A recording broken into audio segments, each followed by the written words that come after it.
Assalamualaikum warahmatullahi wabarakatuh. Perkenalkan, nama saya Fatima dari Fakultas Keguruan dan Ilmu Pendidikan Program Studi Bimbingan dan Konseling Universitas Muhammadiyah Palopo. Di sini saya akan melakukan tugas pengganti UAS Psikologi Umum tentang psikoanalisis oleh Sigmund Freud dengan dosen pengampu Ibu Nurul Ahwat, rantai kata Esos MA. Sebelum masuk materi inti, mari kita berkenalan dulu dengan Sigmund Freud. Sigmund Freud lahir pada tahun 1858 dan meninggal pada tahun 1939. Sigmund Freud adalah psikiater asal Austria. Beliau adalah pendiri aliran psikoanalisis dalam psikologi. Jadi, dalam dunia psikologi itu ada 3 aliran utama, yaitu psikoanalisis, behavior, dan humanistik. Sigmund Freud adalah pendiri aliran psikoanalisis. Beliau juga dikenal sebagai bapak psikoterapi modern karena menemukan dan mengenalkan teknik top terapi, yaitu terapi dengan ngobrol atau berbicara, sehingga Sigmund Freud dikenal sebagai bapak psikoterapi modern. Sigmund Freud memiliki 2 murid ternama. Menurut Sigmund Freud, pikiran itu terbagi menjadi 2 struktur. Yang pertama adalah pikiran sadar dan kedua adalah pikiran bawah sadar. Dapat kita lihat di sini, pikiran sadar itu hanya menonjol kecil jika diperumpamakan gunung es di permukaan laut. Padahal, jauh di dalam lautan itu sendiri ada bagian yang lebih besar lagi, yaitu pikiran bawah sadar, yang kita umpamakan sebagai gunung es. Pikiran sadar itu adalah pikiran yang kita sadari, yang kita ketahui, dan kita pikirkan, dan kita rasa saat ini. Itu menggunakan pikiran sadar dan bisa kita ingat.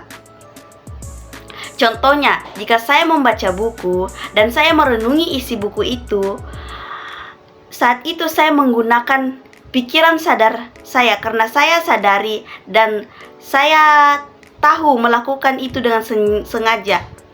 Pikiran sadar kita hanyalah sebagian kecil, jauh di bawahnya ada pikiran bawah sadar. Bukan berarti tidak sadar ya, meskipun memang kita tidak menyadari bagaimana pikiran bawah sadar itu berperan dalam hidup kita, karena proses terjadinya bisa dibilang otomatis, tetapi mempengaruhi sebagian besar kondisi psikologis kita. Biasanya pikiran bawah sadar itu berasal dari pengalaman masa lalu dan tidak bisa diungkapkan. Mungkin itu kita lupakan, tetapi itu sebenarnya ada jauh di alam bawah sadar yang kemudian akan mempengaruhi perilaku dan konsep mental kita selanjutnya. Jadi, bisa dikatakan perilaku kita dan sikap kita itu dipengaruhi oleh pikiran bawah sadar. Pikiran bawah sadar itu sangat berpengaruh sekali. Bahkan konsep ini akhirnya masih dipakai oleh pakar-pakar hipnoterapi, bahwa pikiran sadar itu berpengaruh sangat besar. Maka orang-orang yang mengalami permasalahan psikologis itu harusnya digali bawah sadarnya, kemudian dibetulkan dengan metode hipnoterapi salah satunya. Setelah mengetahui konsep pikiran sadar dan pikiran bawah sadar, kita perlu hati-hati. Kenapa? Karena apa yang sering kita ungkapkan dan sering kita pikirkan dalam hati kita hanya menganggap hayalan kita, bisa tersugesti dan tertanam di alam bawah sadar yang mendorong kita berperilaku yang mengarah ke sana. Dari struktur pikiran, selanjutnya ada struktur kepribadian. Struktur kepribadian sendiri terbagi menjadi 3, yaitu ID, ego, dan superego.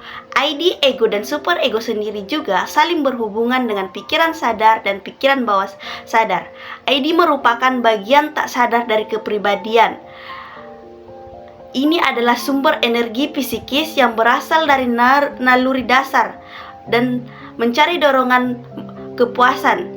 ID beroperasi berdasarkan prinsip kesenangan yang berarti mencari kepuasan segera tanpa memedulikan dan memperhitungkan aturan dan batasan. Superego berkembang dari pengalaman moral dan nilai-nilai yang diajarkan oleh masyarakat, keluarga, dan lingkungan. Superego mencerminkan norma-norma moral dan idealisme. Superego berfungsi untuk mengontrol ID yang mencari kesenangan tanpa mempedulikan aturan dan moral. Dapat diperumpamakan, jika kita menonton film kartun, terkadang ada setan dan malaikat dalam pikiran karakter yang berbicara dalam pikiran karakter kartun tersebut. Contohnya, setan berbicara, "Ayo lakukan kejahatan itu," dan malaikat berkata, "Jangan." Nah, itu ID dan superego. ID adalah setan yang membujuk kita untuk melakukan apapun yang menghalalkan segala cara untuk mendapatkan kesenangan. Dan superego itu adalah malaikat yang mengingatkan kita bahwa ada moral dan aturan yang berlaku. Jadi, ID dan superego itu harus seimbang juga. Kita juga butuh superego. Jika ID dan superego tidak seimbang, maka terjadi kecemasan. Sedangkan ego berkembang dari ID yang beroperasi di tingkat yang sadar dan tidak sadar, yang berusaha mencari keseimbangan antara ID, superego, realitas, dan norma-norma sosial. Ego beroperasi berdasarkan prinsip realitas yang berhubungan langsung dengan dunia nyata, bertugas menyeimbangkan antara ID dan superego. Jadi ego adalah diri kita yang berada dan berhadapan di dunia nyata. Selanjutnya adalah mekanisme pertahanan diri. Mekanisme pertahanan diri sebenarnya ada banyak, tapi di sini saya hanya mengambil 4 dari mekanisme pertahanan diri yang paling banyak digunakan. Yang pertama adalah represi. Mekanisme pertahanan ini melibatkan penolakan atau penekanan pikiran, dorongan yang tidak dapat diterima secara sadar. Individu cenderung mengabaikan atau menekan hal-hal yang mengancam keseimbangan emosi mereka. Yang kedua adalah proyeksi. Dalam proyeksi, individu mentransfer pikiran, perasaan, atau sifat yang tidak diinginkan dalam diri mereka sendiri ke orang lain. Ini memberikan rasa kenyamanan dengan cara melempar bagian dari yang tidak diinginkan keluar. Yang ketiga adalah reaksi. Mekanisme ini terlibat ketika orang-orang mengubah perasaan atau tindakan yang tidak dapat diterima menjadi kebalikan dari yang sebenarnya dirasakan. Contohnya, seseorang yang mengalami rasa takut kemudian menunjukkan sikap berlebihan ke arah sebaliknya, seperti tampak berani. Yang keempat adalah sublimasi. Sublimasi melibatkan pengalihan dorongan atau energi yang tidak dapat diterima secara sosial atau moral ke dalam kegiatan yang lebih positif atau dapat diterima. Contohnya, mengubah energi agresif menjadi dedikasi dalam olahraga atau seni. Keempat mekanisme ini merupakan strategi pertahanan psikologis yang digunakan individu untuk menghadapi konflik internal dan menjaga keseimbangan emosional mereka.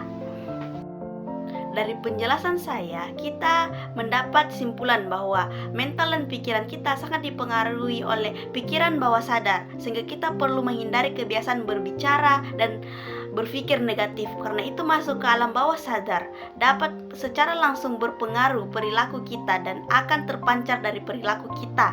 Sadari gejolak dinamika antara ID, ego, dan superego dan seimbangkan ketiga sisinya dengan menggunakan mekanisme pertahanan diri yang tepat. Sekian dari saya, mohon maaf bila ada salah kata dan semoga dapat bermanfaat bagi kita semua. Akhir kata, assalamualaikum warahmatullahi wabarakatuh.